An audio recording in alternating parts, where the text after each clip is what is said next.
I go to sleep every day, hoping I don't ever wake up the next morning.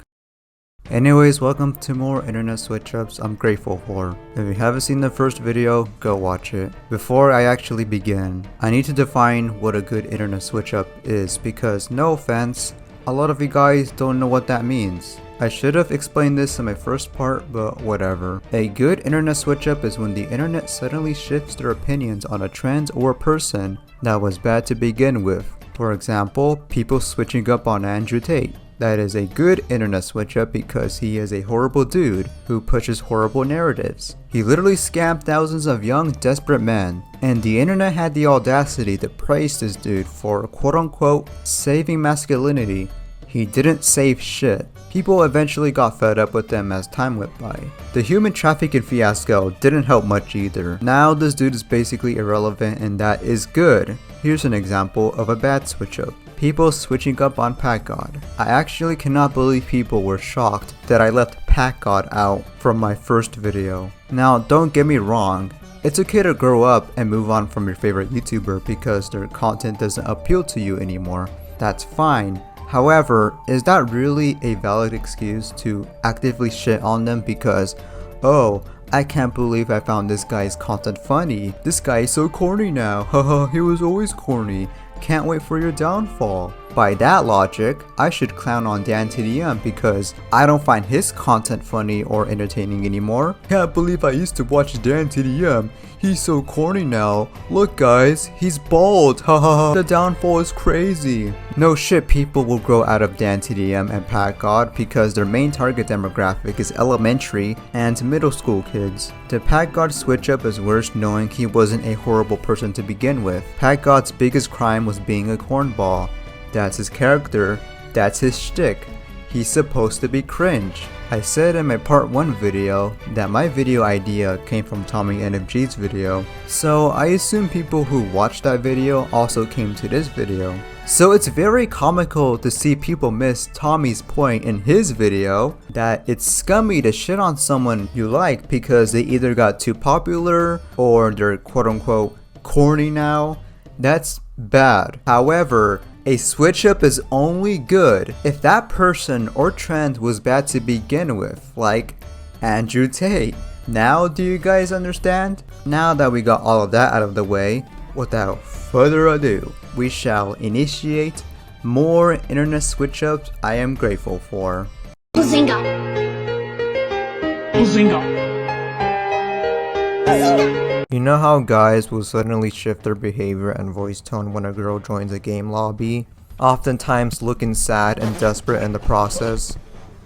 That's Elon with Trump. First switch up I'm grateful for is people switching up on Elon Musk. The fact that people were glazing Elon Musk, a billionaire, even before his extreme alt-right phase is crazy. Billionaires are notorious for not being good people. I'll kidnap 1,000 children. Not too long ago, all of Reddit was all over this dude because heh heckin' funny meme, heh wholesome Keanu Reeves big chungus. I want to kill myself. Now they completely despise him, and do you know what? Good for them for switching up on him. As we all know, Elon Musk has drastically changed as a person. He heavily aligns himself with right-wing politics now, despite him saying in the past that he was politically moderate. Why is Elon going through an edgy middle schooler phase at age 54?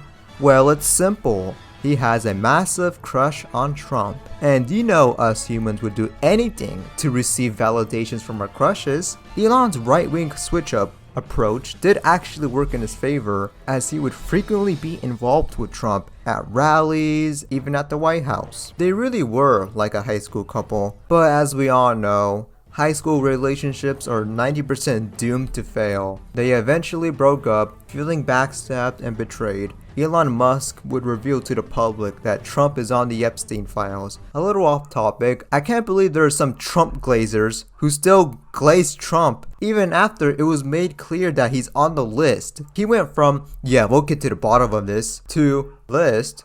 What list? It's all a hoax anyway. It's just Democrat shenanigans. Stop bringing it up. Would you declassify the Epstein files?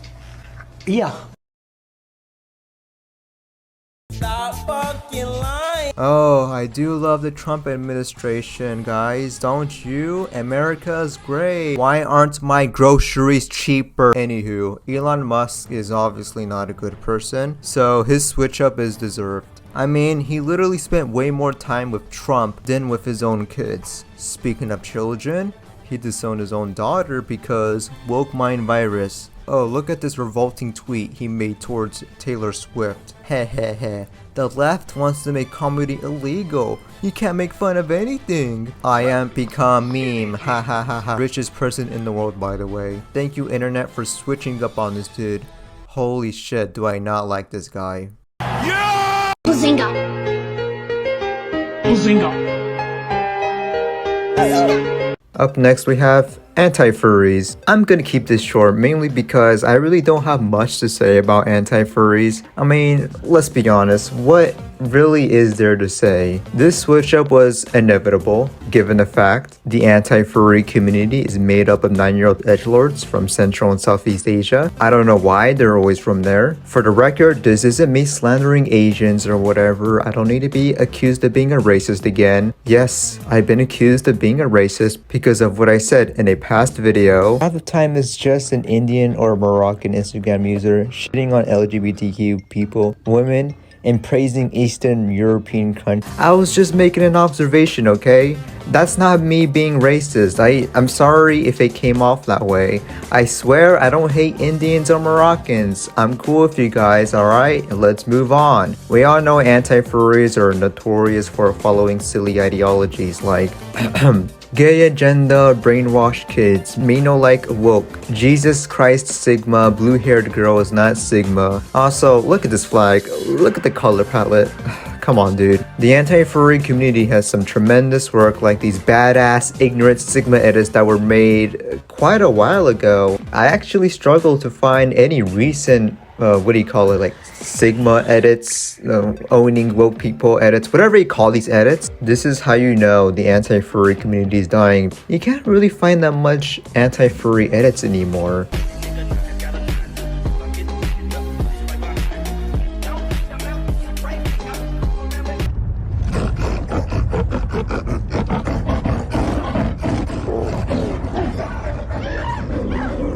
Oh yeah, you really showed the furries there. As you can clearly see, normal sane people find you guys corny and unfunny. It's so refreshing to see people grow up and come to their senses and realize hating on furries is pointless and stupid. Furries undoubtedly get way too much hate. People think all furries are freaky gooners, but obviously not every furry is like that. Some of them are low-key kinda chill. People need to stop confusing zoophiles and furries, because those two are vastly different. The all furries are zoophiles notion needs to stop. How would you feel if I said all priests are kid diddlers? Oh no, all of a sudden I'm the bad guy. All of a sudden I'm the one that's being insensitive now. Oh, but it's okay to generalize furries. Yeah, fuck off. Good job, internet, for switching up on this brain dead community. Like I said, I really don't have much to say. These guys just speak for themselves. Bazinga! Bazinga!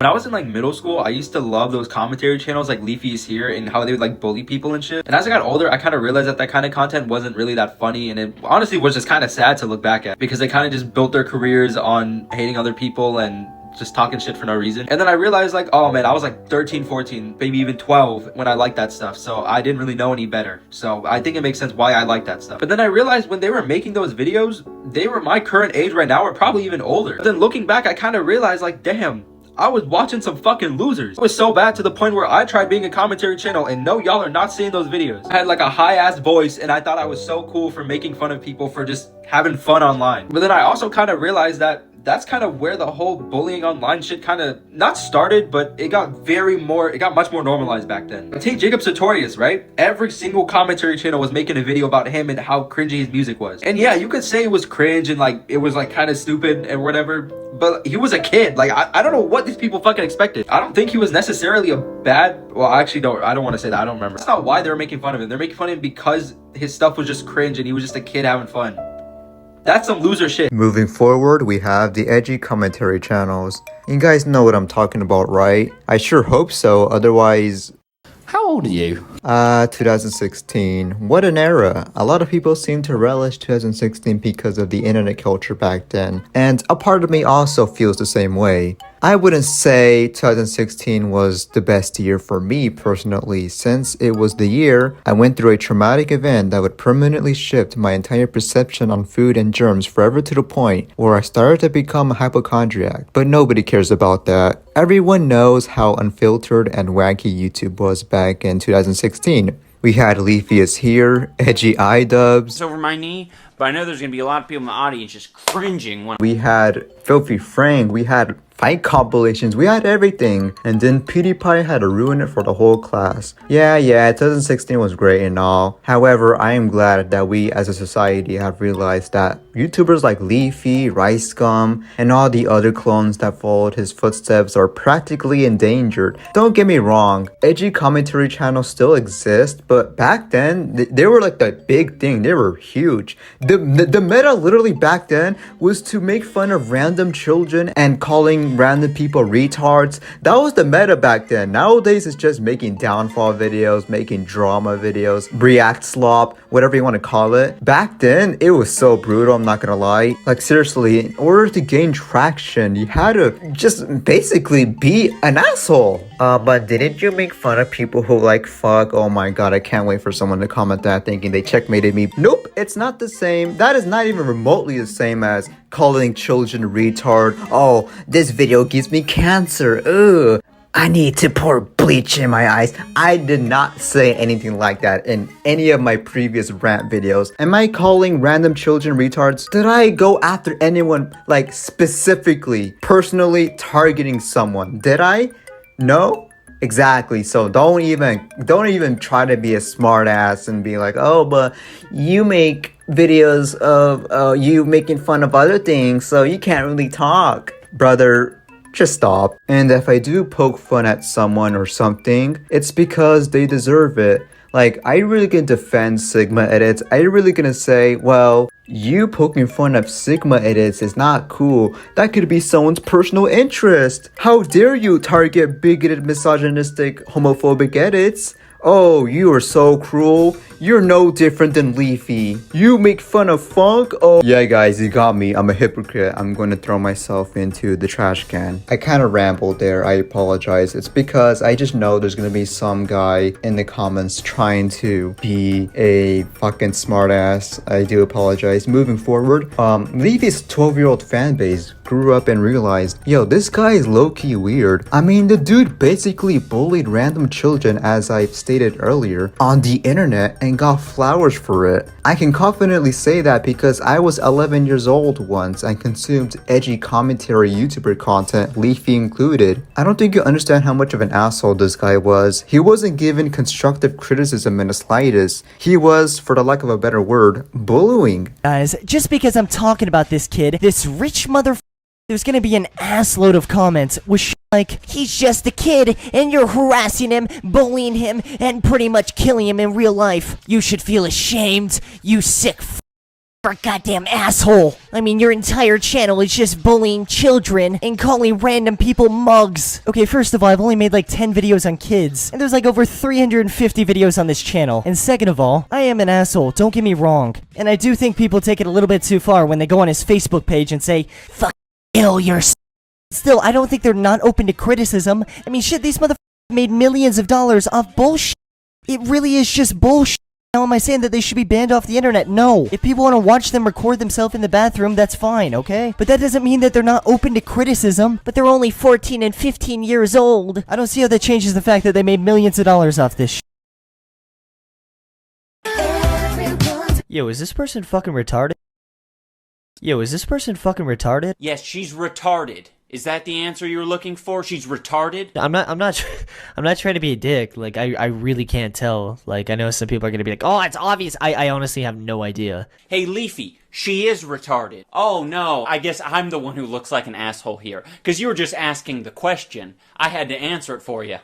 Ha, you got me. You got me good, Leaf Star. Oh, we should go back to the old edgy times. Nowadays, there's no free speech. Am I right, guys? And the edgy humor in question is just spewing slurs every 3 seconds and making fun of minorities. Oh, but if people were to poke fun at Christians, oh, you're a meanie head. Hey, that's my bitch. Hey, that's my bitch. Hey, with all that fake shit. Headphones I want are locked. Thanks, guys. What are you talking about, bro? You know, the 13% committing half the crimes. Bro, that's not even a real statistic. It's a joke. I'm joking. Gosh. So you don't believe in that? Well, no, I think it's a real statistic.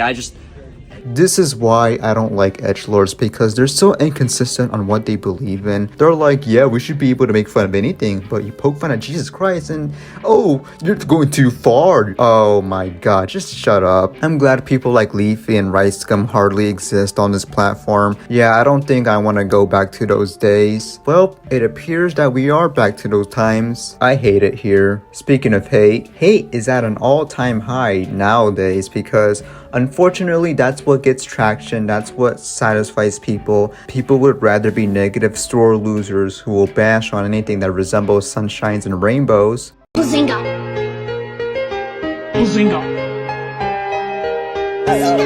People taking memes too seriously.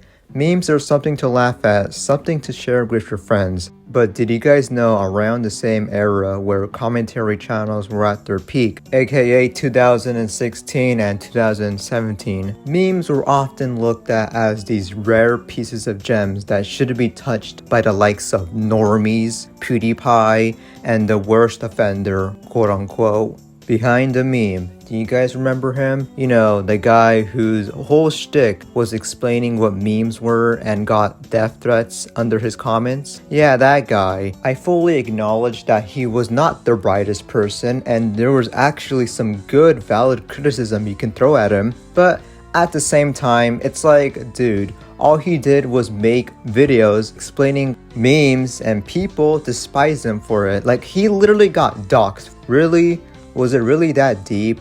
Oh, boo-hoo, your favorite meme has become mainstream. Whatever will I do? It's super ironic that this brain-dead, gatekeeping snowflake mentality was popular during the edgy internet days, a time where snowflakes were frowned upon. I bet these are the same people who are like, yeah, we're so edgy, and then they proceed to bitch about behind the meme out of all things. That's so ironic. You have to be astronomically miserable to actually get butthurt over some dude explaining memes or outsiders acknowledging a meme. People deadass would call PewDiePie and behind the meme or anyone who wasn't chronically online normies. How fucking pathetic. It's a meme. Out of all things to gatekeep and get mad at, why memes? We have people like Lessons in Meme Culture making the exact same content as behind the meme, but guess what?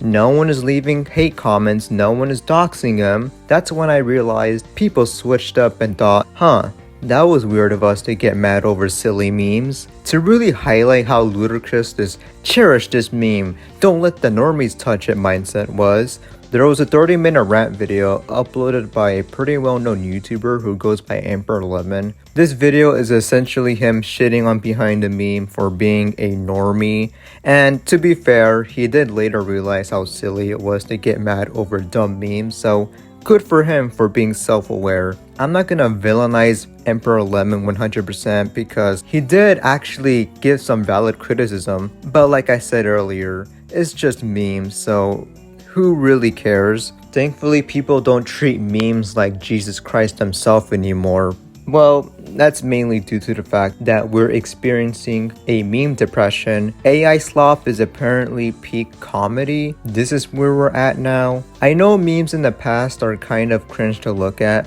but at least there was charm behind them, unlike AI sloth videos. Ha ha ha ha ha, guys, look at this buff minion wearing a shirt that says Never Goon. That's so funny, oh my god, that's so funny. Now don't get me wrong, there are people who still bitch about memes getting quote unquote ruined, like Benjamin's. You guys know Benjamin's, the George Washington GIF guy? Apparently he's ruining memes. I don't understand the hate at all, to be honest. God, you people are so miserable. Well, that concludes Internet Switch-Ups I am grateful for part 2. I was thinking of including honorable mentions, but I was having trouble thinking of good ones, so might as well just end the video here. I have nothing else to say other than stay hydrated, and good night.